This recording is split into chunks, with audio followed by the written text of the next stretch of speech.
దేవునికి స్తోత్రం చెల్లిద్దాం. కూడి వచ్చిన సంఘస్థులకు ఆన్లైన్ ద్వారా యూట్యూబ్ ద్వారా వింటున్న దేవుని బిడ్డలందరూ కూడా యేసుక్రీస్తు నామమున వందనాలు. దేవుని బిడ్డలారా, దేవుని మహాకృపను బట్టి మనం అంత ఈ విధంగా సంఘముగా కూడుకుని మరి యొక్క గొప్ప అంశాన్ని పరిశుద్ధ గ్రంథం నుంచి నేర్చుకుని ఆలోచించే ధన్యత దయచేస్తున్న తండ్రికి యేసుక్రీస్తు ద్వారా కృతజ్ఞతాస్తుతులు చెల్లిద్దాం. ఆమేన్. ఈరోజు దేవుడు సంఘాన్ని ఆన్లైన్ ద్వారా యూట్యూబ్ ద్వారా వింటున్న ప్రతి ఒక్క కుటుంబాన్ని మనందరిని ప్రేమించి మనందరి కోసం ఏర్పాటు చేసిన అంశం వర్ధిల్లు కుటుంబము నీరసించు కుటుంబము, రెండవ భాగం, పార్ట్ 2. వర్ధిల్లు కుటుంబము నీరసించు కుటుంబము, రెండవ భాగం ఈరోజు మనం నేర్చుకున్నాం. మొదటి భాగంలో మరి దావీదు గారు దేవుని చిత్తాన్ని గ్రహించి ప్రబలినట్టుగా వర్ధిల్లినట్టుగా సౌలు దేవుని చిత్తాన్ని గ్రహింపలేక నీరసించిపోయినట్టుగా మనం నేర్చుకున్నాం. అయితే ఈరోజు ఒక కుటుంబం వర్ధిల్లాలంటే ఎలాంటి గుణగణాలు, ఎలాంటి సుగుణాలు కలిగి ఉండాలో మనం బైబిల్లోంచి నేర్చుకుందాం. దేవుని వల్లరా, దేవుడు ఒక కుటుంబంగా ఈ భూమి మీద మనమంతా వర్ధిల్లాలని అని దేవుడు ఆశపడ్డాడు. కుటుంబం అనగానే భార్య, భర్త, పిల్లలు, తల్లిదండ్రులు. కానీ దేవుడు ఏదైతే కుటుంబంగా మనమంతా వర్ధిల్లాలని యోచించాడో, ఆలోచించాడో, దుష్టుడు ఆ ఉద్దేశాన్ని తారుమారు చేయాలని, ఆ ఉద్దేశాన్ని చెడగొట్టాలని, కుటుంబాలుగా వర్ధిల్లకుండా చేయాలని ప్రారంభంలోనే ఆదాము కుటుంబంను డిస్టర్బ్ చేసిన విధానం మనం చూస్తాం బైబిల్లో. అందుకే కుటుంబం వర్ధిల్లాలి అంటే ఆ కుటుంబంలో ఉండవలసినది ప్రేమానురాగాలు. ఆ కుటుంబంలో ఉండవలసినది ప్రేమానురాగాలు. ప్రేమనగానే అదేదో చేతగానిది అన్నట్టుగా అనుకుంటారు, కానీ ప్రేమ ఆయుధం కంటే బలమైనది. ఆ ప్రేమ కలిగి ఉన్నవారికే, అది అనుభవిస్తున్న వారికి తెలుస్తుంది. కానీ లోకము ప్రేమ అంటే ఏదో చిన్న చూపుగా మాట్లాడుతూ ఉంటుంది, కానీ నిజంగా ప్రేమ అనేది ఆయుధం కంటే చాలా బలమైనది, గొప్పైనది. అందుకే పగలు ప్రతీకారాలతో కుటుంబం ముందుకెళితే అది నాశనం వైపు నడిపించబడుతుంది. అందుకే కుటుంబంలో ఉండవలసినది పగ ప్రతీకారాలు కాదు, ద్వేషాలు కాదు, ఉండవలసినది ప్రేమానురాగాలు. అందుకే చూడండి, ఫ్యాక్షనిజం కుటుంబాలు నాశనమైపోయినట్టుగా, నష్టపోయినట్టుగా మనం చరిత్రలో చూస్తాం. కానీ దేవుడు చూపించిన మార్గంలో, ఆయన చూపించిన మార్గంలో మనం వెళితే కొంచెం కష్టమైన కానీ ఖచ్చితంగా మన కుటుంబాలు వర్ధిల్లుతాయి, గొప్పగా ఉంటాయి. దేవుని వల్లరా, మనకు తెలుసు సౌలు రాజు దావీదును చంపడానికి ఎన్నోసార్లు ప్రయత్నం చేస్తుంటాడు, కానీ దావీదు ఎప్పుడు కూడా అవకాశం వచ్చినా కానీ సౌలును చంపడానికి ప్రయత్నం చేయలేదు. అంటే కారణం, సౌలు కుటుంబమేమో పగ ప్రతీకారాలతో నిండిపోయి, ద్వేషంతో నిండిపోయి దావీదుని కుటుంబాన్ని చంపాలనుకుంటున్నాయి. కానీ దావీదు మాత్రము సౌలు తన చేతికి దొరికినా కానీ మరి చంపకుండా వదిలేసే పరిస్థితి మనం చూస్తాం. దాని వెనుక ఉన్న కారణం ఒకటి, ఏంటి? ప్రేమానురాగాలు. సౌలు కుటుంబమేమో పగా ప్రతీకారాలతో రగిలిపోతుంది, కానీ దావీదు కుటుంబమేమో ప్రేమ ఆప్యాయతతో ముందుకెళ్తుంది. అందుకే కుటుంబం వర్ధిల్లాలి అంటే కుటుంబంలో ఉండవలసినది ప్రేమానురాగాలు. చూద్దాం. 1 సాముయేలు గ్రంథం 18వ అధ్యాయము, 1 సాముయేలు గ్రంథం 18వ అధ్యాయం 11వ వచనం చదువుకుంటే, 1 సాముయేలు గ్రంథం 18వ అధ్యాయము 11వ వచనం. ఒకప్పుడు సౌలు చేతిలో ఒక ఈట ఉండగా దావీదును పొడిచి గోడకు బిగించేస్తాననుకున్నారట. ఎవరు? సౌలు. ఆ ఈటని విసిరేశారట దావీదు మీద. అయితే అది తగలకుండా 2 మార్లు దావీదు తప్పించుకున్నాడు. అందుకే అలా ఎన్నిసార్లు, సుమారు 16-17 సార్లు ప్రయత్నం చేస్తాడు సౌలు దావీదును చంపడానికి. ఎన్నోసార్లు ప్రయత్నం చేసినా తన చేతికి సౌలు చిక్కినా కానీ చంపకుండా వదిలేసినప్పుడు సౌలు రాజే దావీదుతో అంటాడు, దావీదు నువ్వు నాకంటే నీతిమంతుడవు, నువ్వు నాకంటే నీతిమంతుడు అంటాడు సౌలు. చూద్దాము అదే అధ్యాయం 24-17లో. 1 సాముయేలు గ్రంథము 24వ అధ్యాయము 17వ వచనం చదువుకుంటే, 1 సాముయేలు గ్రంథము 24వ అధ్యాయం 17వ వచనం. దావీదుతో యెహోవా నన్ను నీ చేతికి అప్పగింపగా, దావీదుతో అంటున్నాడు. ఏమని?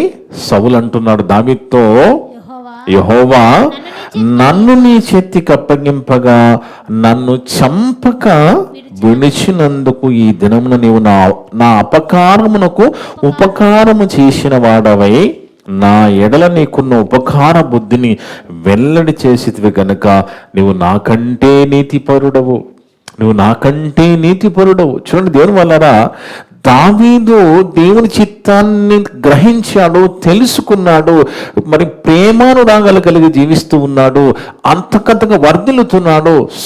సౌలు కుటుంబమేమో పగలు ప్రతీకారాలతో నిండిపోయి ఉన్నది. అలాంటి చూడండి ఎలాగుంటాయంటే కుటుంబాలు, ఈ పగ ప్రతీకారాలు అనేటివి కొన్ని సంవత్సరాలు ఆ కుటుంబంలో ఉండి అవి వారసత్వంగా పిల్లలు కూడా వచ్చేస్తూ ఉంటాయి. ఆ పగ ప్రతీకారాలు వారసత్వంగా పిల్లలు కూడా అవి నేర్పిస్తూ ఉంటారు. వాస్తవానికి పగతో ప్రతీకారంతో మనం భూమి మీద సాధించేది ఏమీ లేదు దేవుని వల్ల. మనల్ని ఎవరు ఏమి చేయలేరు. దేవుని పర్మిషన్ లేకుండా మనం కూడా ఎవరిని ఏమి చేయలేం. అర్థమవుతుందా? అందుకే మనం గుర్తుపెట్టుకోవాల్సింది ఏంటంటే, మనమంతా ప్రేమానురాగాలు కలిగి ఉండాలి. ప్రేమానురాగాలు. అందుకే చూడండి, ప్రేమానురాగాలు కలిగి ఉంటేనే మన కుటుంబం వర్ధిల్లుతుంది తప్ప పగలు ప్రతీకారాలు ద్వేషాలతో ఉంటే ఖచ్చితంగా మన కుటుంబాలు నీరసించిపోతాయి, నాశనం వైపు నడిపింపబడతాయి. అందుకే చూడండి, ఎప్పుడైతే సౌలు రాజుగా ఉన్నాడు, యోనాతాను కొడుకు, మరి ఇద్దరు చనిపోతారు. చనిపోయినప్పుడు అప్పటికి మరి దావీదు ఏమనుకుంటాడండి? ఇప్పుడు సౌలు యోనాతాను మరి దావీదుకు శత్రువులే కదా వాస్తవానికి ఆలోచిస్తే. అలా చనిపోయినప్పుడు ఏమనుకుంటారు? అమ్మయ్య పీడ విరగడైంది. చనిపోయాను అనుకోలేదు దావీదు. బాగా చనిపోయాను అనుకోవడం లేదు. ఏమనుకుంటున్నాడు, ఏం చేస్తున్నాడు చూడండి, ఒకసారి చూద్దాం. 2 సాముయేలు గ్రంథం 1వ అధ్యాయం 17వ వచనం. 2 సాముయేలు గ్రంథము 1వ అధ్యాయం 17వ వచనంలో దావీదు ఎలాంటి ప్రేమానురాగాలు కలిగి ఉన్నాడో చూడండి, ఎలాంటి మంచి మనసు కలిగి ఉన్నాడో చూడండి. యూదా వారికి అభ్యాసం చేయవలెనని దావీదు సౌలును గూర్చియు అతను కుమారుని యోనాతానుని గూర్చియు ధనుర్గీతం ఒకటి చేసి దానిని బట్టి విలాపము సలిపెను. సౌలు యోనాతాను చనిపోతే ఆ చావును బట్టి విలాపం సలుపుతున్నాడు దావీదు. సంతోషపడడం లేదు, ఆనందపడడం లేదు. అంటే చూడండి, సౌలు కుటుంబము, సౌలు దావీదుకు చేసిన ఎన్నో మరి అపకారాలు, ఎన్నో ఇబ్బందులు, ఆ పగతో ద్వేషంతో ఎన్నోసార్లు చంపడానికి ప్రయత్నం చేసిన అవన్నీ జ్ఞాపకములు ఉంచుకోలేదు దావీదు. అవన్నీ గుర్తు పెట్టుకోలేదు, పగ తీర్చుకోవాలనుకోవడం లేదు, అవన్నీ మర్చిపోయాడు. ప్రేమతో ఆ వాళ్ళ చావును బట్టి విలాపము సలుపుతున్నట్టుగా మనం చూస్తున్నాం దేవుని వలన. అందుకే ఎప్పుడైతే మరి సౌలు మరణం తర్వాత దావీదు సింహాసనం మీద రాజుగా కూర్చున్నాడో, ఇక నేను రాజుని అయిపోయాను కాబట్టి సౌలు కుటుంబాన్ని నాశనం చేసేస్తాను, ఒక్కను కూడా మిగలకుండా చేస్తాను అనుకోవడం లేదండి. బాగా ఆలోచించాలి మనం. ఎందుకంటే అలాంటి ప్రేమానురాగాలు, అలాంటి లక్షణాలు మనకు ఉండాలి. ఎప్పుడు కూడా మనం పగ తీర్చుకోవడానికి ప్రయత్నం చేయకూడదు. పగ తీర్చే ఆలోచన, ద్వేషించడము, పగ తీర్చుకోవడము, ప్రతీకారం చేయడం అనేది మరి దావీదు జీవితంలో కనబడడం లేదు. సింహాసనం మీద కూర్చొని ఏం ఆలోచిస్తున్నాడు చూడండి. 2 సాముయేలు గ్రంథము 9వ అధ్యాయంలో, 2 సాముయేలు గ్రంథము 9వ అధ్యాయం 1 నుంచి మనం చూస్తే, 2 సాముయేలు గ్రంథము 9వ అధ్యాయం 1 నుంచి చదువుతూ వెళదాము. యోనాతానును బట్టి చూడండి. యోనాతాను ఎవరండి? సౌలు కుమారుడు. యోనాతానును బట్టి, అప్పటికి యోనాతాను ఉన్నాడా? చనిపోయాడు కదా, యుద్ధంలో చనిపోయాడు కదా. సౌలు యోనాతాను చనిపోయారు. కానీ దావీదు సింహాసనం మీద కూర్చున్న తర్వాత యోనాతానును బట్టి నేను ఉపకారము చూపుటకు సౌలు కుటుంబంలో ఎవడైనా కలడాయని దావీదు ఎంక్వైరీ చేస్తున్నాడు, అడుగుతున్నాడు. సౌలు కుటుంబమునకును సౌలు కుటుంబమునకు సేవకుడుకు సీబాయను ఒకడు ఉండగా వారు అతన్ని దావీదు వద్దకు పిలువనంపించారు. రాజు సీబావు నీవే కదా అని అడగగా, నీ దాసుని నేనే సీబాన్ అంటున్నాడు ఆయన. రాజు యెహోవా నాకు దయ చూపినట్లుగా నేను ఉపకారము చేయుటకు సౌలు కుటుంబములో ఎవరైనా మిగిలి ఉన్నారా? చూడండి, 2 కుటుంబాల మధ్య వైర్యం ఉండేది కదా. సౌలు కుటుంబం మధ్య, దావీదు కుటుంబం మధ్య వైర్యం ఉండేది. యుద్ధాలు జరిగినాయి. సౌలు కుటుంబము వెంబడిస్తుంది, దావీదును చంపడానికి ప్రయత్నం చేస్తుంది. కానీ దావీదు ఎప్పుడు కూడా సౌలుని చంపడానికి ప్రయత్నం చేయలేదు. అలాంటి దావీదు సౌలు యోనాతాను చనిపోయిన తర్వాత కూడా ఆ కుటుంబంలో ఎవరైనా ఉన్నారా? నేను ఉపకారం చేయాలనుకుంటున్నాను. ఆ కుటుంబంలో ఎవరికైనా మిగిలి ఉంటే సౌలు కుటుంబంలో ఎవరైనా ఒకడు చేసించి ఉన్నాడా అని అతను అడగగా, షీబా యోనాతానుకి ఒక కొడుకున్నాడట. అతడు ఎవరు? కుంటివాడు ఒకడు ఉన్నాడని రాజుతో మనవి చేయగా, అతడు ఎక్కడ ఉన్నాడు? రాజు అడగగా, సీబా చిత్తగించుము, అతడు లోదెబారులో నున్న అమీయేలు కుమారుడగు మాకీదు ఇంటి నుండి అతన్ని రప్పించెను. అప్పుడు రాజైన దావీదు మనుషులను పంపి లోదెబారులో ఉన్న అమీయేలు కుమారుడగు మాకీదు ఇంటిని అతను రప్పించెను. సౌలు కుమారుడైన యోనాతానుకు పుట్టిన మెఫీబోషెతు, ఆయన పేరేం పేరండి? మెఫీబోషెతు. ఎవరి కుమారుడైనా? యోనాతాను కుమారుడు, కుంటివాడు. మొత్తానికి వెతికారు, ఈయనొక్కడు ఉన్నాడు. అప్పుడు ఇక్కడ సౌలు కుమారుడైన యోనాతానుకి పుట్టిన మెఫీబోషెతు దావీదు వద్దకు వచ్చి సాగిలపడి నమస్కారము చేయగా, దావీదు అంటున్నాడు చూడండి, మెఫీబోషెతు అని అతన్ని పిలిచినప్పుడు అతడు చిత్తము నీ దాసుడైన నేను ఉన్నాను అనెను. అందుకు దావీదు, నీవు భయపడవద్దు. ఆయన ఏమనుకుంటాడండి? అమ్మా, నేనేదో సీక్రెట్ గా ఉంటున్నాను, దావీదు కుటుంబాన్ని, దావీదుని నాశనం చేయడానికి, చంపడానికి ఎన్నోసార్లు సౌలు మరి ప్రయత్నం చేశాడు. ఇప్పుడు నన్ను తీసుకురమ్మన్నాడు, నన్ను ఏం చేస్తావని భయపడి ఉంటాడు. కానీ దావీదు అలాంటి వాడు కాదు. ఆయన ప్రేమానురాగాలు కలిగిన వాడు, ఆయన క్షమాగుణం కలిగిన వాడు, ఆయన ఉపకారం చేసే గుణం కలిగిన వాడు. అందుకంటున్నాడు, నీ తండ్రి అయిన యోనాతాను నిమిత్తం నిజముగా నేను నీకు ఉపకారం చేసి చూపి నీ పితడైన సౌలు భూమి అంతయు నీకు మరలా ఇప్పింతును, మరియు నువ్వు సదాకాలం నా బల్ల యొద్దనే భోజనం చేయదవని సెలవీగా. చూడండి ఎంత మంచి అవకాశం ఇస్తున్నాడు. చూడండి, యోనాతాను చేసిన ఉపకారాన్ని బట్టి తన కుమారుడు మెఫీబోషెతుని రాజు యొక్క బల్ల దగ్గర భోజనం చేయడానికి అనుమతిస్తూ ఉన్నాడు. అతను నమస్కరించి అంటున్న మాట చూడండి, చచ్చిన కుక్క లాంటి వాడైన ఆయుడులను దయచూపుటకు నీ దాసునకు నేను నీ దాసులకు నేను ఎంతటి వాళ్ళని. అంటే దావీదులో ఏం కనబడుతున్నది? దయ కనబడుతున్నది, దయ కనబడుతున్నది. అందుకే చూడండి, దేవుడు మనకిచ్చిన మరి గర్భఫలాలు, మన పిల్లలు, మన కుటుంబము, మన కరుణ, దయ, ప్రేమానురాగాలు కలిగి ఉండి అవన్నీ కూడా మన పిల్లలకి నేర్పించాలి. మన పిల్లలకి దయ నేర్పించాలి, జాలి నేర్పించాలి కదా. మంచి సుగుణాలు మనం నేర్పించాలి. అలాంటి సుగుణాలు మనము కూడా కలిగి ఉండాలి. ఇక్కడ దావీదు అంటున్నాడు, ఆయన దయ చూపిస్తున్నాడు. అప్పుడు ఆయన అంటున్న మాట, చచ్చిన కుక్క వంటి నా మీద నువ్వు అంత దయ చూపడం నేను ఎంతటి వాడను అంటున్నాడు అనెను. అప్పుడు రాజు సౌలు సేవకుడు సీబాను పిలువనంపి, సౌలునకు అతని కుటుంబమును కలిగిన సొత్తంతటిని యజమాని కుమారుని ఇప్పించి ఉన్నాను కనుక నీవును నీ కుమారులను నీ దాసును అతని కొరకు ఆ భూమిని సాగుబడి చేసి నీ యజమానికి కుమారునికి భోజనమునికి ఆహారం కలుగునట్లు నీవు దాన్ని పంట తేవలెను. అలా చెబుతూ, అంటే అంత మంచి అవకాశం ఇచ్చి, మరి అంత గొప్ప మనసు కలిగి, అంత గొప్ప దయ కలిగిన దావీదు రాజు ఏం చేస్తున్నాడు? 11వ వచనంలో 11వ వచనం, నా ఏలిన వాడకు రాజు తన దాసునికి ఇచ్చిన ఆజ్ఞంతటి చొప్పున నీ దాసులని నేను చేసేదని సీబా రాజుతో చెప్పాను. కాగా మెఫీబోషేతు రాజకుమారుల్లో ఒకడైనట్టుగా, చూడండి దావీదు రాజు ఎంత గొప్ప అవకాశం ఇస్తున్నాడంటే రాజకుమారుల్లో ఒకడుగా ఉంచుకుంటున్నాడు. అతడు రాజకుమారులు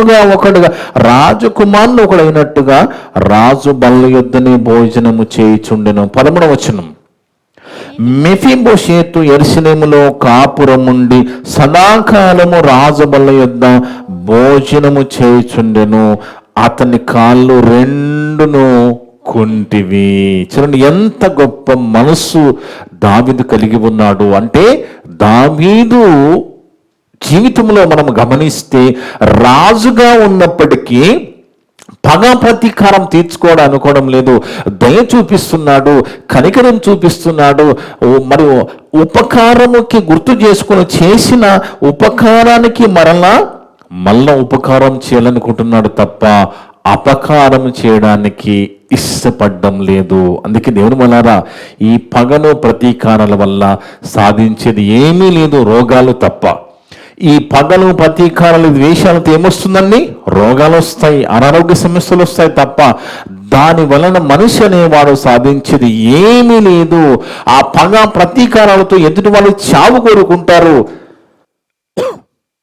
వాస్తవానికి దేవుని వల్లారా, మనము అందరము చావవలసిందే. ఎవరో చంపవలసిన అవసరం లేదు, ఎవరిలో చంపబడవలసిన అవసరం లేదు. అందరం ఒకనాడు చావవలసిందే. అందుకే ప్రేమ చూపించడానికే, మనము ప్రేమానురాగాలు చూపించడానికే మనం ముందుకెళ్ళాలి. అలాంటప్పుడే మన కుటుంబాలు వర్ధిల్తాయి తప్ప ప్రేమను చూపించడానికే సమయం సరిపోని ఈ దినాల్లో ఇంకా పగా ప్రతీకారాలు చూపించడం ఏంటి? అంత సమయం ఎక్కడ ఉన్నది?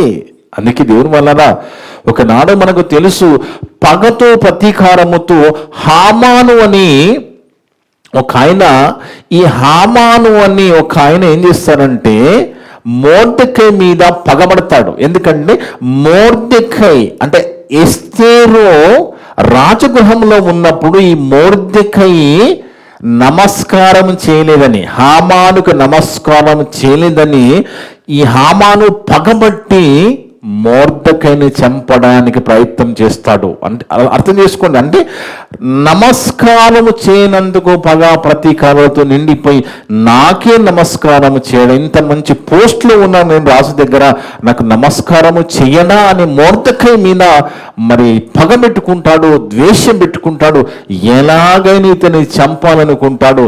అలా ప్లాన్ చేసి ఒక ఉరికోయ తయారు చేస్తాడు. దేనికి? మొర్దెకైని దాని మీద ఉరి తీయడానికి.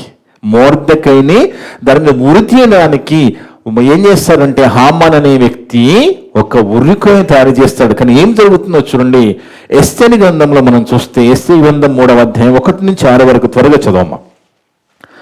ఎస్తేరు గ్రంథం 3వ అధ్యాయం 1 నుంచి 6 వరకు. ఈ సంగతులైన తర్వాత రాజైన అహష్వేరోషు అమ్మదాత కుమారుడగు అరాగీయుడగు హామానును గణపరిచి వాడిని హెచ్చించి వాని పీఠమునకు తన దగ్గరనున్న అధిపతులందరికంటే ఎత్తుగా ఉంచిన టాప్ పొజిషన్ లో ఉన్నాడు. ఎవరు? హామాను.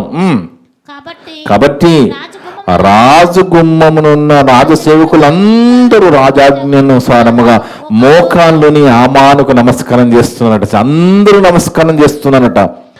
మొర్దెకై వంగకయు నమస్కారము చేయకునుండగా రాజగుమ్మముననున్న రాజసేవకులు నీవు రాజాజ్ఞను ఎందుకు మీరుచున్నావని మొర్దెకైని అడుగుతున్నారు. ఈ ప్రకారము వారు ప్రతిదినం అతనితో చెప్తున్నారు, నువ్వు ఆయనకు నమస్కారం చేయడం లేదు, నువ్వు రాజాజ్ఞను ధిక్కరిస్తున్నావని మొర్దెకైతో చెప్తున్నారు. ప్రతిదినం అతనితో చెప్పుచూ వచ్చినే అతడు వారి మాట విని చెవిని పెట్టకపోయేను కనుక వారు మొర్దెకై యొక్క మాటలు స్థిరపడునో లేదా చూతమని దాని హామానుకు తెలిపిరి. ఏలైనగా అతడు నేను యోధుడను గనుక పని చేయజాలని వారితో చెప్పిండెను. ఆ మాట అన్నప్పుడు మొర్దెకై వంగకయు నమస్కరింపకయు ఉండుట హామాను చూసినప్పుడు బహుగా కోపగించి, చూడండి కోపం ఏం చేసుకుంటున్నాడు, కోపగించి ఏం చేస్తున్నాడు? మొర్దెకై ప్రాణం తీయడం చిన్న విషయము, ఈ ముసలైన ప్రాణం తీయడం చిన్న విషయము, ఈయన ప్రాణము తీయట స్వల్ప కార్యమని ఎంచి మొర్దెకై యొక్క జనులను ఎవరైనా తెలుసుకుని అహష్వేరోషు యొక్క రాజ్యం అంతటనున్న మొర్దెకై స్వజనులకు యూదులందరినీ సంహరించడానికి ఆలోచన చేస్తున్నాడు. పగ చూడండి ఎలాగుందో, పగ.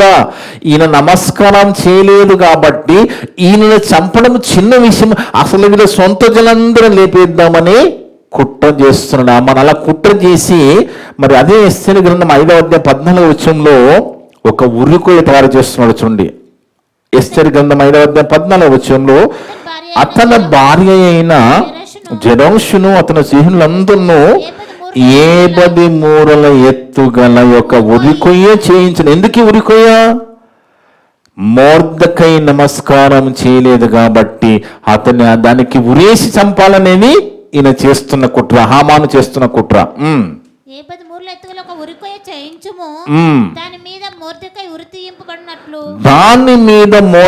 ఉరి తీయింపబడినట్లు రేపు నువ్వు రాజుతో మనవి చేయమంటే ప్లాన్ చేస్తున్నాడు. రాజగృహంలో రాజు దగ్గర సమాచారం పంపి ఎలాగైనా ఈ ఉరికొయ్య మీద ఈ మొర్దెకైని ఉరి తీయించాలి, చంపేయాలని ప్లాన్ చేస్తున్నాడు. కానీ దేవుని వల్ల అక్కడ బాగా గుర్తుపెట్టుకోండి, లోకంలో చెప్పిన సామెత, దేవుడు చెప్పిన మాట కూడా, ఎవరు తవ్వుకున్న గొంతులో వాళ్ళే పడతారు, ఎవరు యోచించిన కీడు వారి నెత్తి మీదకే వస్తుంది. ఈయన ఇంత కుట్ర చేస్తున్నాడు కదా. ఏమైపోయింది చూడండి, ఎస్తేరు గ్రంథం 7:10లో, ఎస్తేరు గ్రంథం 7వ అధ్యాయం 10వ వచనం, ఎస్తేరు గ్రంథము 7వ అధ్యాయం 10వ వచనము, కాగా హామాను మొర్దెకైకి సిద్ధము చేసిన ఉరికొయ్య మీద వారు అతనినే ఉరి తీసిరే. చూడండి, దేవుడు బాగా ఆలోచించండి. ఎవడు నువ్వు కీడు యోచిస్తే అది నీ మీదకే వస్తుంది. నువ్వు ఏదో చేయాలనుకుంటావు అది నీ మీదకే వస్తుంది. దేవుడు చెప్తున్నాడు, ఎప్పుడైతే మొర్దెకైని ఉరించి చంపాలని ప్లాన్ చేసి మరి ఉరికొయ్య తయారు చేశాడు కదా, అదే ఉరికొయ్య మీద హామానుని ఉరి తీయడం జరుగుతుంది. చూడండి, విచిత్రం చూడండి. కాగా హామాను మొర్దెకైకి సిద్ధం చేసిన ఉరికొయ్య మీద వారు అతనిని ఉరి తీసుని అప్పుడు రాజు యొక్క ఆగ్రహము చల్లారేను. పగ ప్రతీకారాలతో సాధించేది ఏమీ లేదు. ఒకరికి కీడు చేయాలని, నష్టం చేయాలని చూస్తే అది నీ నెత్తి మీదకే వస్తుందని దేవుడు ముందే చెప్పేశాడు. సామెత గ్రంథం చూడండి, సామెత గ్రంథం 28:10లో, సామెత గ్రంథము 28వ అధ్యాయము 10వ వచనం చదువుకుంటే దేవుని వాళ్ళారా, సామెత గ్రంథము 28వ అధ్యాయము 10వ వచనం, యథార్థవంతులను దుర్మార్గమందు చొప్పించువాడు తాను త్రవ్విన గోతిలో తానే పడును. ఇది గుర్తుపెట్టుకోవాలి మనము. అందుకే నువ్వు ఎవరికైనా నష్టం చేయడానికి, కీడు చేయడానికి, ఇబ్బంది పెట్టడానికి నువ్వేనైనా గోతులు దవ్వుతున్నావా, దాంట్లో నువ్వే పడతావు. దేవుడు చెప్పిన మాట అండి, దేవుడు రాయించిన మాట. యథార్థవంతులను దుర్మార్గమందు చొప్పించువాడు తాను తవ్విన గొంతులో తానే పడును. అందుకే చూడండి, కీర్తన గ్రంథం 7:16 చదువుకుంటే కూడా, కీర్తన గ్రంథం 7వ అధ్యాయం 16వ వచనంలో కూడా దేవుడు రాయించిన మాట.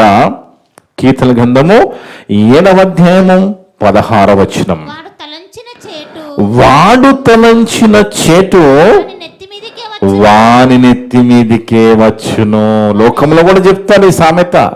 ఎవరు దవ్వుకున్న గొంతులో వాడేబడతారో లోకములో చెప్పిన సామెత, దేవుడు చెప్పిన మాట చూడండి. వాడు తలంచిన చేటు వాని నెత్తి మీదికే వచ్చును. వాడు యోచించిన బలాత్కారము వాని నడునెత్తి మీదనే ఉండును. ఎవరైనా తప్పింపగలరా? ఎవరైనా తప్పింపగలరా దేవుని వలరా? అందుకే పగ ప్రతీకారాలు వద్దు, ఈ గోతులతో కూడా వద్దు, ఆ కీడు యోచించిన వద్దు. నువ్వు కీడు యోచించి కీడు చేయాలనుకుంటే ఆ కీడు నీ నెత్తి మీదకే వస్తుంది. దేవుడు నేర్పిస్తున్న గుణాలు, మన కుటుంబంలో ఉండవలసినవి మంచి సుగుణాలు, మన కుటుంబంలో ఉండవలసినవి ప్రేమానురాగాలు, ఆప్యాయత కలిగి ఉండాలి, మనము క్షమాగుణము కలిగి ఉండాలి. అలా లేకుండా పగళ్ళతో, ప్రతీకారాలతో, ద్వేషాలతో మనం వెళ్ళామనుకోండి, ఏమీ సాధించలేము. అనారోగ్య సమస్యలు మాత్రం ఖచ్చితంగా వస్తాయి. కానీ మన కుటుంబం వర్ధిల్లదలా ఉంటే, మన కుటుంబం వర్ధిల్లాలంటే మనము ప్రేమానురాగాలు కలిగి మన కుటుంబాలుగా మనము చక్కగా బ్రతుకుతూ ఉండాలి దేవుని వలన. అందుకే చూడండి, ప్రేమ అనేది యేసుక్రీస్తు ప్రేమ. ప్రేమ అంటే క్రీస్తు ప్రేమ. క్రీస్తు ప్రేమ మనల్ని ఏం చేస్తుంది? పరిపూర్ణతలోకి నడిపిస్తుంది. అర్థమవుతుంది దేవుని వలన. క్రీస్తు ప్రేమ మనము కలిగి ఉంటే అది మనల్ని పరిపూర్ణతలోకి నడిపిస్తుంది. కానీ చాలా మంది ఏమంటారు, ఈ ప్రేమ నువ్వు అలా ప్రేమగా ఉంటే కుదరదురా, ఆ ప్రేమగా ఉంటే ఎలా బతుకుతావు, కంటికి కన్ను పంటికి పన్ను అని చెప్తా ఉంటారు. దెబ్బకి దెబ్బ, మాటకి మాట అని చెప్తా ఉంటారు. వాస్తవానికి మరి కంటికి కన్ను పంటికి పన్ను అని ధర్మశాస్త్ర ప్రకారంగా వాళ్ళు చేసినప్పటికీ వాళ్ళు సాధించింది ఏమి లేదు దేవుని వల్ల. అందుకే క్రీస్తు ప్రేమ మనల్ని పరిపూర్ణతలోకి తీసుకెళ్తుంది, మనల్ని పరిపూర్ణులుగా చేస్తుంది. ఆ ప్రేమ ఎంత గొప్పదంటే దేవుని వల్లరా, చూద్దాం. మనం ప్రేమ కలిగి ఉంటే ఎలాగుంటామో, మన కుటుంబంలో ప్రేమానురాగాలు కలిగి ఉంటే, ఆ లక్షణాన్ని కలిగి ఉంటే మన కుటుంబాలు ఎంతగా వర్ధిల్లుతాయి అనేది మరి దేవుడు ఈ రాయించిన ఒకసారి లక్షణాలు, ఆ సుగుణాలు మనం చూస్తే రోమాపత్రిక 12వ అధ్యాయము 12 నుంచి 21 వరకు చదువుతూ ఆలోచిద్దాం. రోమపత్రిక 12వ అధ్యాయము 12 నుంచి 21 వరకు దేవుని వాళ్ళరా. నిరీక్షణ గలవారై సంతోషించుచు. శ్రమ వచ్చినప్పుడు ఓర్పు కావాలి మనకి. శ్రమయందు ఓర్పును, ప్రార్థనయందు పట్టుదల కలిగి ఉండమంటున్నాడు మనని. మనకి శ్రమ వచ్చిందా, ఏదైనా వస్తే అప్పుడు ఏం కావాలి? మనకి ఓర్పు కావాలి. అలాగే ప్రార్థనయందు పట్టుదల కలిగి ఉండండి. పరిశుద్ధుల అవసరములలో పాలు పొందుచు శ్రద్ధగా ఆతిథ్యం ఇచ్చుచుండు. ఇవి చేసుకుంటూ వెళ్ళిపోతున్నారు మనం. పగ ప్రతీకారాలు, క్షమించలేని గుణాలు, ద్వేషాలు, దానివల్ల ఏం ఉపయోగం లేదు. అలాంటివి కొనసాగించుకుంటూ వెళ్ళిపోతే ఖచ్చితంగా మీ కుటుంబాలు నీరసించిపోతాయి, క్రమంగా నీరసించిపోతాయి. అందుకే మన కుటుంబంలో ఉండవలసినది ప్రేమానురాగాలు, ఆప్యాయత మన కుటుంబంలో ఉండాలి. మనని ఎదుటి వారికి మన సహాయం చేసే గుణం ఉండాలి, దయ ఉండాలి, జాలి ఉండాలి. అదే చెప్తుండే అక్కడ. మిమ్మల్ని హింసించే వారిని దీవించమంటున్నాడు. చూడండి, ఇవ్వండి మన కుటుంబాల్లో. మిమ్మల్ని హింసించే వారిని దీవించుడి, దీవించుడు గాని శపించవద్దు. మన కుటుంబాలు వర్ధిల్లాలంటే మనం ఇలాంటి సుగుణాలు మన కుటుంబాల్లో కలిగి ఉండాలి దేవుని వలన. మన కుటుంబము ఖచ్చితంగా వర్ధిల్లుతుంది. సంతోషించు వారితో సంతోషించుడి, ఏడ్చు వారితో ఏడువుడి, ఒకరితో ఒకరు మనసు కలిగి ఉండండి. ఏమో ఎదుటి వాళ్ళు నష్టపోవాలనుకోవద్దు, నువ్వు ఎదుటి వాళ్ళ కీడు నువ్వు యోచించొద్దు. నువ్వు కీడు యోచిస్తే అది నీ నెత్తి మీదకి వస్తుంది అని దేవుడు చెప్పేశాడు. కాబట్టి మనం ఎంతసేపటికి ఎదుటి వాళ్ళు మేలు కోరుకోవాలి, ఎదుటి వారు మంచి కోరుకోవాలి, వాళ్ళు బాగుపడాలని మనము కోరుకోవాలి. మనం వాళ్ళకి మంచి చేయడానికి మనం ప్రయత్నం చేయాలి తప్ప చెడు చేయడానికి వీల్లేదు. ఏడ్చువానితో ఏడుముడి, ఒకరితో ఒకడు మనసు కలిగి ఉండుడి. హెచ్చువాటి యందు మనసు ఉంచక తక్కువ వాటి యందు ఆసక్తులే ఉండుడి. మనమే బుద్ధిమంతులు అనుకోవద్దు. కొంతమంది చెప్పినా వినరు, మాకు అన్ని తెలుసని మాట్లాడతారు. కానీ వాక్యం అంటుంది మీకు మీరు బుద్ధిమంతులు అనుకోకుండా ఏం చేయదట? కీడుకు ప్రతి కీడు చెయ్యవద్దు. దావీదు చేశాడండి, దావీదు చేశాడా? సౌలు 17 సార్లు చంపడానికి అటాక్ చేశాడు. అటెంప్ట్ టు మర్డర్ అది కదా. ఈట విసిరేస్తున్నాడు, చంపడానికి ప్రయత్నం చేస్తున్నా కానీ ఒకసారి 2 సార్లు దొరికిన ఆయన చేతిలో చంపడానికి ప్రయత్నం చేయలే ఎవరు? దావీదు. కానీ సౌలు 17 సార్లు ప్రయత్నం చేశాడు. కీడుకు ప్రతి కీడు చేయలేదు. అభిషక్తుని నేను ముట్టను అన్నాడు. సౌలని అభిషక్తు నేను ముట్టను, ఇలా నేను చంపనన్నాడు దావీదు. అందుకే దేవుని వల్లరా ఇక్కడ కీడుకు ప్రతి కీడు నువ్వు చేయొద్దు. మనుషులందరి దృష్టికి యోగ్యమైన వాటి గురించి నువ్వు ఆలోచన కలిగి ఉండు. సాధ్యపడితే చూడండి, కొన్నిసార్లు సాధ్యపడదు. కొన్నిసార్లు మనం సమాధాన పడడానికి, మన ప్రేమను పంచడానికి సాధ్యపడదు. అలా సాధ్యమైనంత వరకు, శక్యమైనంత వరకు, శక్యమైతే మీ చేతనైనంత మట్టుకు మనము కొన్నిసార్లు ఎంత ప్రయత్నం చేసినా అవతలి వాళ్ళు మనల్ని తృణీకరిస్తూ ఉంటారు. కానీ మనం ఆ ప్రయత్నము మనం విడవకుండా వాళ్ళని ప్రేమించుకుంటూ వెళ్ళిపోతూ ఉండాలి తప్ప పగా ప్రతీకారాలు మనలో ఉండడానికి వీల్లేదు. ఎందుకంటే క్రీస్తును నమ్మిన క్రైస్తవులను, క్రీస్తును ధరించిన వారముగా మనలో ఉండవలసినది ప్రేమానురాగాలే, ఆప్యాయతలే మన కుటుంబాల్లో. అలా ఉంటేనే మన కుటుంబాలు వర్ధిల్లుతాయి. అందుకే మీ చేతనైనంత మట్టుకు అందరితో, సమస్త మనుషులతో సమాధానముగా ఉండండి. ప్రియులారా, మీకు మీరే పగ తీర్చుకోవద్దు, పగ తీర్చే పని మీరు పెట్టుకోవద్దు, పగ ప్రతీకారాలు వద్దు. నీకేమైనా నష్టం జరిగిందా, నీకేమైనా ఇవన్నీ ఇబ్బంది పెట్టారా, ఆ మనలో నువ్వు పగ తీర్చుకోవడానికి ప్రయత్నం చేయకు. మీకు మీరే పగ తీర్చుకొనక దేవుని చేతికి అప్పచెప్పాలి. మనకెందుకండి, మన చేతులకి ఎందుకు పూసుకోవడము? ఆయనకు అప్పచెప్పిస్తే ఆయన చూసుకుంటాడు కదా. ఆయనకు సాక్ష్యాధారాలు లేకుండా చేసి పడేస్తాడు ఆయన ఏం చేసినా. అందుకే పగ తీర్చుకునే పని మనది కాదంటున్నాడు. పగ తీర్చుకోకుండా నా పని దేవుడు అంటున్నాడు, నేను చూస్తాను, నేనే ప్రతిఫలం ఇస్తాను అని ప్రభు చెప్పుచున్నాడు. రాయబడి ఉన్నది కదా. కాబట్టి నీ శత్రువు ఆకలిగొని ఉంటే అతనికి భోజనం పెట్టుము, దప్పిగొని ఉంటే దాహం. ఇది ఏం కనబడుతుంది మనకి? అపకారం చేసిన ఉపకారం చేయమంటున్నాడు. మన ఎడలు ఎవరైనా చేసినా, తప్పు చేసినా, ఏదైనా చేస్తే మళ్ళా నువ్వు కీడు చేయొద్దు. నీకు కీడు చేస్తే మళ్ళా కీడు చేయకు, నువ్వు మేలే చేయి.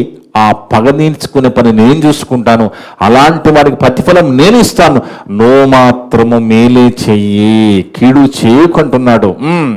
శత్రు విషయంలో కూడా ఆకలిగొని ఉంటే అతనికి భోజనం పెట్టుము, దప్పికొని ఉంటే నీళ్ళు ఏమంటున్నాడు? అలాగా నువ్వు చేసామనుకో అతని తల మీద నిప్పులు పోసేస్తావు. నువ్వు కీడు వలన జయింపక, గుర్తుపెట్టుకోండి, కీడు వలన జయింపక మేలు చేత కీడును జయించు. వాళ్ళు చేదరించుకుంటా ఉంటారు, దగ్గరికి రానియరు, మన మాటలు నచ్చు, అయినా మనం ప్రయత్నం చేసుకుంటూ వాళ్ళని ప్రేమించుకుంటూ పోతే ఏదో ఒక రోజు ఆలోచిస్తారు. ఇంతగా ద్వేషించినా, ఇంతగా దూరం పెట్టినా ఇంకా వీళ్ళ దగ్గరకు వస్తే ఏదో ఒక రోజు వాళ్ళకి ఆలోచన కలుగుతుంది, ఏదో ఒక రోజు వాళ్ళు ఆలోచనలు పడతారు. కాబట్టి మనం ఏం చేయాలంటే కీడు చేత జయింపబడక మేలు చేసి కీడును జయించమంటున్నాడు. మేలు చేసి కీడు జయించేసి, కీడుకు ప్రతి కీడు చేయకు.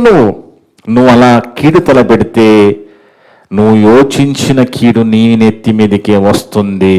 ఇవన్నీ కూడా దేవుడు మనకు నేర్పిస్తున్నా ఏంటివి? సుగుణాలు. ఎందుకంటే మనము మంచివారము కాదు, ఎవ్వరు కూడా మంచి వాళ్ళు కాదు. మనము చేసిన పాపాన్ని బట్టి దేవుడే మనకు కీడు చేస్తే మన పరిస్థితి ఏంటి ఆలోచించండి. మనము చేసిన పాపాన్ని బట్టి, మన పాపములు బట్టి దేవుడు మన ఎడలు కీడు చేస్తే మన పరిస్థితి ఎలాగుండేది? కానీ దేవుడు అలా చేయలేదు కదా. మనకి రక్షణ ఇచ్చాడు, మనల్ని ప్రేమించాడు. మనల్ని ప్రేమించింది ముందు మనం ప్రేమించలే దేవుణ్ణి. బాగా గుర్తుపెట్టుకోండి, మనం ముందుగా దేవుని ప్రేమించలేదు, ఆయనే ముందు మనం ప్రేమించాడు. మనం మంచివారుగా ఉన్నప్పుడు మన దేవుడు స్వీకరించలేదు. మనం పాపముల చేత అపరాధము చచ్చిపడిన మనల్ని పరిశుద్ధపరచపరుచుకున్నాడు, పిల్లలుగా చేసుకున్నాడు, మనకు రక్షణ ఇచ్చాడు. మనం ఎలాంటి పరిస్థితుల్లో ఉన్నప్పుడు, ఎలా ఉన్నప్పుడు మనల్ని దేవుడు ప్రేమించాడో తెలుసా? రోమాపత్రిక 5వ అధ్యాయం 6 వచ్చిన ముందుగా చూద్దాం. 6-8. ఏలైనగా, రోమపత్రిక 5వ అధ్యాయం 6 వచ్చిన ముందుగా, ఏలైనగా మనం ఇంకా పాపులమై ఉండగానే క్రీస్తు యుక్త కాలమందు భక్తిహీనుల కొరకు చనిపోయాడు. మనం పాపులుగా ఉండగా క్రీస్తు చనిపోయాడు. ముందు ఆయన ప్రేమించాడు. చూడండి 8వ వచనం, అయితే దేవుడు మన ఎడల తన ప్రేమను వెల్లడిపరుస్తున్నాడు. ఎలాగా? ఎట్లంటే మనం ఇంకా పాపులమై ఉండగానే క్రీస్తు మన కొరకు చనిపోయిన, పాపులుగా ఉండగానే క్రీస్తు మన కొరకు చనిపోయాడు. దాంట్లో ఏం కనబడుతున్నది? మన ఎడల దేవుకున్న ప్రేమ కనబడుతున్నది. మన ఎడల దేవుకున్న ప్రేమ కనబడుతున్నది. అలా క్రీస్తుని నమ్మిన మనము కూడా ప్రేమానురాగాన్ని కలిగి కుటుంబాలుగా బతుకుతూ వెళ్ళిపోతూ ఉండాలి. వాస్తవానికి మనం ముందుగా దేవుని ప్రేమించలేదు, ఆయనే మనల్ని ప్రేమించాడని 1వ యోహాను పత్రిక 4:10 కూడా ఉంటుంది. చూడండి, 1వ యోహాను పత్రిక 4వ అధ్యాయము 10వ వచనం కూడా మనం చదువుకుంటే, 1వ యోహాను పత్రిక 4వ అధ్యాయము 10వ వచనం, మనము ముందుగా దేవుని ప్రేమించలేదట, మనము దేవుని ప్రేమించితమని కాను, తానే మనల్ని ప్రేమించి మన పాపములకు ప్రాయశ్చిత్తం కలుగజేశారట. చూడండి దేవుని ప్రేమ. మనమేం ప్రేమించలే, ముందు మనల్ని ఆయన ప్రేమించాడు. అలాగని మనం ఏమైనా మంచివారుగా ఉండేవాళ్ళమా? పాపముల చేత చచ్చిన మనల్ని ప్రేమించి క్రీస్తు రక్తంలో మనల్ని కడుక్కున్న ఆ దేవుని ప్రేమ మనకు అర్థం కావాలి దేవుని వలన. అందుకే అనేక కుటుంబాలు నిరసించిపోవడానికి కారణం ఏంటో తెలుసండి. ఈరోజు అనేక కుటుంబాలు నిరసించిపోవడానికి కారణాలు వాళ్ళ ఉన్న పగ, ప్రతీకారము, ద్వేషము, క్షమాగుణం లేకపోవడము. వీటిని బట్టి ఆ కుటుంబాలు నీరసించిపోతున్నాయి. కానీ మన కుటుంబాల్లో మనం అలా ఉండడానికి వెళ్ళేదండి. మనము కుటుంబాలుగా మనము ప్రేమానురాగాలు కలిగి మనం బ్రతకాలి. వాక్యం వినబడుతున్నప్పుడు అది ఎవరికోనుకోవద్దు. వాక్యం మనతోనే మాట్లాడుతుంది. వాక్యం ఎవరికోనుకోవద్దు. వాక్యం మనకే చెబుతున్నది. మనం ప్రేమానురాగాలు కలిగి ఉంటేనే ఖచ్చితంగా వర్ధిల్లుతాము తప్ప ద్వేషము, పగ, ప్రతీకారాలు ఉంటే కుటుంబం నిరసించిపోతుంది. కనుక మనము మంచి ప్రేమానురాగాలు కలిగి ఉండాలి. మనము తొందరపాటు వద్దు, మన కోపతాపాలు వద్దు. మన యొక్క కోపము దేవుని నీతిని నెరవేర్చదు. కోపపడేవాడు దేవునికి పనికిరాడండి. చూడండి చివరిగా యాకోబు పత్రిక 1వ అధ్యాయం 20వ వచనం. యాకోబు పత్రిక 1వ అధ్యాయం 20వ వచనంలో చూస్తే, యాకోబు పత్రిక 1వ అధ్యాయము 20వ వచనం, ఎందుకనగా నరుని కోపము దేవుని నీతిని నెరవేర్చదు. మన కోపము దేవుని నీతి నెరవేర్చదట. మనకు కోపపడుగానే పాపము చేయకుడి అంటాడు కదా. అంటే ఆ కోపం అనేది మనల్ని పాపములు తీసుకెళ్లకుండా చూడాలి. ఆ కోపం అనేది తప్పుడు నిర్ణయాలు తీసుకోకుండా చూడాలి. ఆ కోపం అనేది ఆత్మీయ జీవితంలో నష్టం జరగకుండా చూడాలి తప్ప ఆ కోపమును బట్టి తీసుకుంటున్న నిర్ణయాలను బట్టి ఖచ్చితంగా కుటుంబాలు నిరసించిపోతాయి. అందుకే ఇక్కడ ఏమంటున్నాడు, నరుని కోపము దేవుని నీతిని నెరవేర్చదు. అందుకే దేవుని వల్లరా, ఏది వర్ధిల్లు కుటుంబము, ఏది నిరసించు కుటుంబం అంటే,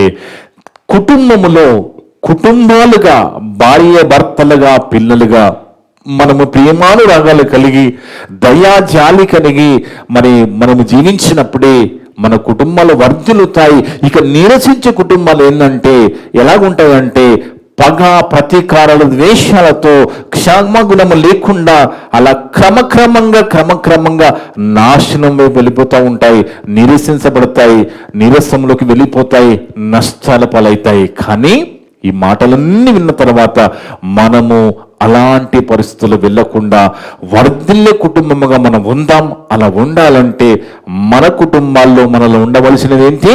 ప్రేమానురాగాలు, ఆప్యాయతలు కలిగి భార్య భర్తల మధ్య, పిల్లల మధ్య, కుటుంబం మధ్య, సంఘం మధ్య మనమంతా ఆప్యాయతలు కలిగి ఉన్నప్పుడే మన కుటుంబాలు వర్ధిల్లుతాయి. ఇది రెండవ భాగము. ప్రభు చిత్తమైతే ఇంకొక భాగాన్ని కూడా ఇంకొక విషయాన్ని కూడా వచ్చే వారంలో నేర్చుకుందాం. మనమంతా కూడా వర్ధిల్లు కుటుంబం ఉండాలని కోరుకుంటూ, ఇప్పుడు వరకు నా ద్వారా మాట్లాడిన ప్రతి మాట విన్న మీ అందరి హృదయాలలో చెప్పిన నా హృదయంలో సమృద్ధిగా దేవుడు ఫలింపజేయను గాక. ఆమేన్. ప్రార్థన చేసుకుందాం. మమ్ములను మిక్కిలిగా ప్రేమించిన మా పరలోకపు తండ్రి, మీ యొక్క పరిశుద్ధమైన ఘనమైన నామమును బట్టి స్తుతులు స్తోత్రాలు తండ్రి. గొప్ప దేవుడు తండ్రి, గొప్ప మాటలు ఇది మాకు నడిపించిన విధానం బట్టి స్తోత్రాలు తండ్రి. అవును నాయనా, కుటుంబాలు వర్ధిల్లకుండా ఎందుకు నిరసించిపోతున్నాయో మా ముందు పెట్టి ఎన్నో రీతులుగా మాట్లాడుతూ వచ్చావునైనా. ఎందుకు దావీదు కుటుంబం అంతకంతకునైనా ప్రబలింది, వర్ధిలింది, ఎందుకు సౌలు కుటుంబం నిరసించిపోయింది అనేది కూడా మాతో మాట్లాడుతూ వచ్చావు. ఈరోజు దావీదు గారి జీవితంలో ఆయన ఎలాంటి లక్షణాలు కలిగి ఉన్నాడో, ఎలాంటి దయ కలిగి ఉన్నాడో, ఎలాంటి కనికరం కలిగి ఉన్నాడో, పగ ప్రతీకారం లేకుండా ఏ విధంగా ఆయన జీవితంలో బ్రతికాడో కూడా మా ముందు పెట్టి, మా జీవితాల్లో కూడా పగ ప్రతీకారాలు ఉండకూడదని, ద్వేషాలు ఉండకూడదని, క్షమాగుణము కలిగి ఉండాలని, క్రీస్తు ప్రేమ మాలో కనబడాలని, క్రీస్తు ప్రేమను మేము పరిపూర్ణులు కావాలని, అలా కావాలంటే మా కుటుంబాల్లో, మా జీవితాల్లో ప్రేమానురాగాలు కలిగి ఉండాలని మాకు నేర్పించిన విధానం బట్టి స్తోత్రాలు నైనా. అలా ఉండడకు శక్తిని దయచేయండి తండ్రి. ఇప్పుడు వరకు నా ద్వారా మాట్లాడిన ప్రతి మాట విన్న సంఘస్థులందరి హృదయాలలో, ఆన్లైన్ ద్వారా, యూట్యూబ్ ద్వారా వింటున్నందరి హృదయాలలో ఫలింపచేయండి తండ్రి. మేమంతా కూడా కేవలం వాక్యము చదివి విని వదిలిపెట్టి మమ్మల్ని మేము మోసపరుచుకోకుండా విన్న మాటల ప్రకారం జీవించే ధన్యత దయచేయమని సమస్త ఘనత మహిమ ప్రభావాలు మీకే చెల్లిస్తూ, మా ప్రభువును మా రక్షకుడును మీ ప్రియ కుమారుడు అయిన యేసుక్రీస్తు వారి పరిశుద్ధ నామమున అడిగి వేడుకొనుచున్నాము తండ్రి. ఆమేన్. మీ అందరికీ వందనాలు. May God bless you all.